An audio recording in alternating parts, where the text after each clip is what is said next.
Okay, magandang araw sa ating lahat. So, nakagawa ka na ng iyong template.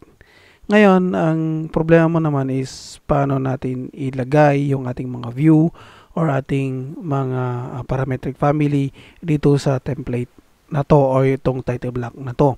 Bago ka makagawa niyan or bago mo ma-load into project ito, kailangan mag-open ng new project dito. Okay, sa models, new, create new, and then gamitin na lang natin yung architectural natin and then click OK. So maglo-load yan at mag-open ng bagong project natin. And from here, pwede na tayong maglagay nung ating family. Okay. So halimbawa, meron ka nang na-load na family dito sa my component. Okay, place sa component. Tapos, niload mo yung family dito. And then, hinanap mo yung family at loaded na siya dito. So, ang gagawin na lang natin is i-insert dito sa gitna or kung saan mo man gusto. Yan. Okay, if we go to 3D view dito, ganyan yung magiging itsura na niya. Okay? So, itong view na to, hindi mo agad-agad to malalagay sa sheets na sa A3 kasi yung sheet dito is yung default sheet ng Revit. Ngayon, i-delete natin to. Yan, delete yan. And then, what we can do is, balik tayo dito sa ginawa nating Revit family na sheet. Load into project. Yan, ayan nyo lang yan. And then, balik ka dito sa sheets. Right-click mo to. And then, new sheet. And then, itong title block na yan. Click OK. And then, lalabas na sa'yo yung ginawa mong title block. Ngayon, itong title block na to, ang gagawin mo lang dito is, since meron ka ng 3D view, nandito yung 3D view na yan, is, click mo tong plus sign ng 3D views na yan. Itong 3D view na yan, drag and drop mo lang dito. Okay. So, pero, ang liit nung 3D view natin. Paano natin yan papalakihin? So, ang gagawin natin is, pupunta tayo dito. And then, dito sa may properties tab mo dito or yung properties window mo dito, click mo yung crop view. Okay?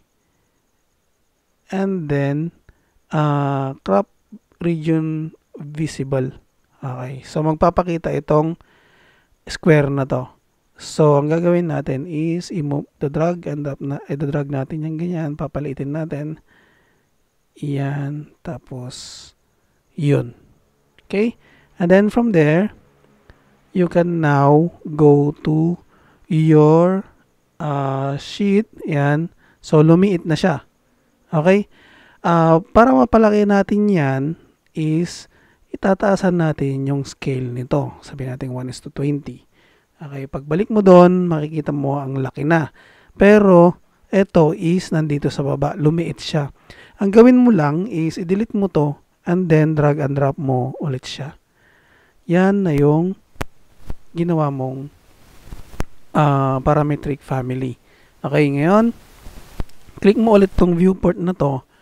And then, para matanggal mo tong line na yan, yung rectangle na yan, uncheck mo lang ito. Ayan, yung dalawa na yan dito sa extension crop view at saka crop region visible. So pag click mo dito, mawawala. Ay, dali. I-click lang natin pala yung crop view. Etong crop region visible lang pala yung tatanggalin natin para hindi makita lahat. Okay? Tapos ito, pwede mong palitan yung pangalan. Ay, asan na yun? This one. Okay?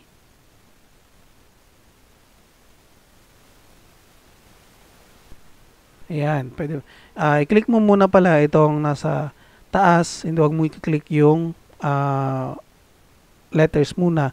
Click mo itong nasa taas, tapos i-click mo dito. Lalabas yan yung para mapalitan mo. So, palitan natin ng parametric family 3D view. Okay, pag click mo dito, lalabas yan. At mapapalitan din yung 3D view na pangalan doon. Ngayon, ayaw mo naman yung ganitong itsura, di ba? So, click mo dito, Click mo to. Dali.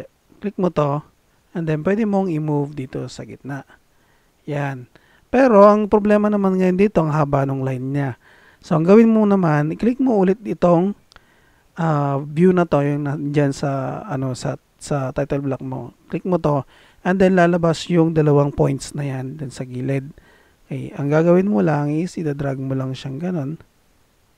Okay. And then, tapos na yung paggawa mo ng view ng parametric mo. Ganun lang gumawa ng ating parametric family with the title block. So hanggang dun lang muna, and hopefully nakatulong ako dun sa paggawa ninyo ng inyong mga Revit na projects, and see you again next